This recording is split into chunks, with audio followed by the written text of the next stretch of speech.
Ikaw yun na ikaw that the Lord upholds you. Why? Ang sabi ng Panginoon, huwag kang matakot. This is your benefit.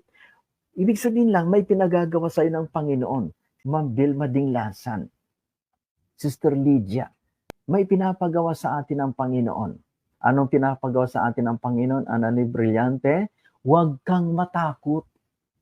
Amen.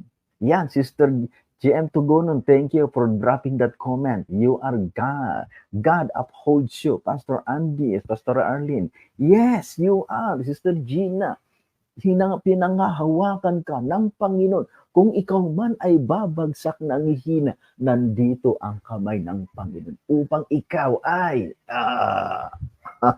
hindi papayag ang Panginoon, Sister Flora. Ayan. Amen.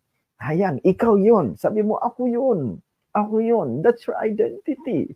Amen. That's your privilege. That's a blessing for you. Now, ang sabi ng Lord, ulitin ko, Sister Annalie, fear not. Itong pinapagawa sa atin ng Panginoon. Huwag kang matakot dahil ako'y sa iyo. Another one, do not or be not dismayed. Huwag kang madismaya. Huwag kang manghina. Huwag kang manglulupaypay dahil ako'y para sa iyo.